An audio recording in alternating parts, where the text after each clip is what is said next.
What is going on, everybody? It's your boy Soulfly Trades here, back with another video. And like I always say, if you like flexing on your ex, if you like making money, and if you want to be a future millionaire, well, then you're in the right place.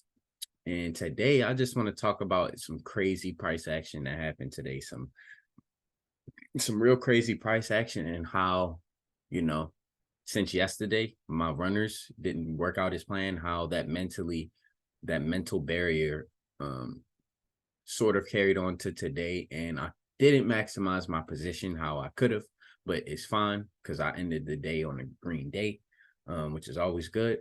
But long story short, I'll tell you about the two trades that I took today. So my first trade today, what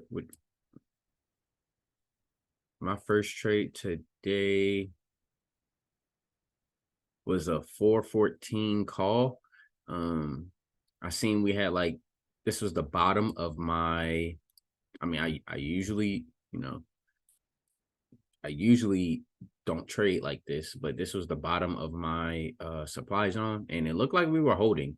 So, and that was one of my plans pre-market, because I wanted to see some buyers step in, and it looked like we could have seen some buyers step in simply because on SPX we were on top of a support.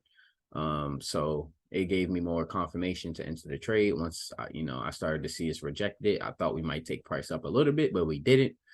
I exited my position once we broke out for a loss of $177. My second position was a 413 put. I wanted price to come back up to touch this to reject, but we didn't. We kind of formed this little bear flag, so I took an imperfect entry, but still along the lines of my rules, and kept my risk management the same. And we just flushed, man. We literally flushed. My contracts went from $90 to, when I sold, around 160 to 180, and contracts, they just exploded. I sold my contracts around this area when I should have held a runner, simply because we had a lot of selling strength today. Yesterday, where I went wrong was I tried to hold a runner on a low volume day with not many participants. So, I need to be more confident on holding my runners when I'm going in the right direction, when we have a lot of market participants in that direction. There was no real reason, when I look back in hindsight, for me to sell. But like I said yesterday, since that kind of affected me, I was like, wow, I gave back $150 in profit yesterday. I didn't want to give back any profits today. And I made my money back also from my first trade that I lost. So, I sold my positions for a profit of $199 on the day. Made back 376, which canceled my losses out. And I basically, since I made that $199 at my old job, I was making $25 an hour, working the whole day full time, which is $200 a day. So I was just grateful to have made my profits back, and some.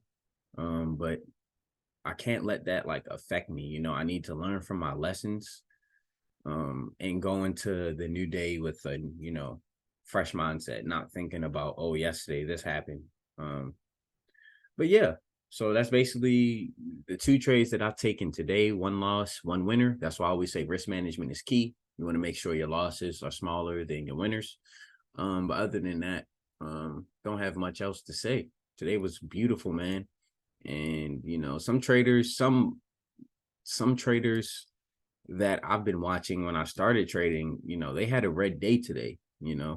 Today was very hard. There weren't really any other entries, well, you could have entered somewhat off, but it didn't touch my key level exactly. Or you could have entered off of this retest, sort of. Wait, this is the 1 minute. I don't know what the 5 minute. Let's look at the 5 minute.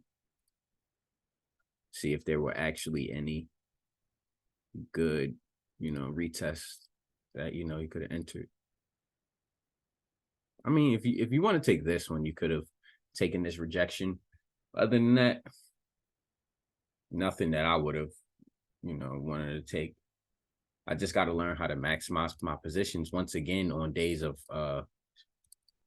relative strength or relative weakness, especially when I'm going in the same direction of that relative strength or relative weakness. But other than that, that's about it. Oh yeah. And one more thing. When we came up on this bear flag, what added to my confirmation to get in was this rejection of the 9-day EMA and also the 21-day EMA. We rejected that right under my supply zone. So that's, why I got in. But other than that, I appreciate everybody for tuning in. And I will see you guys tomorrow. Peace.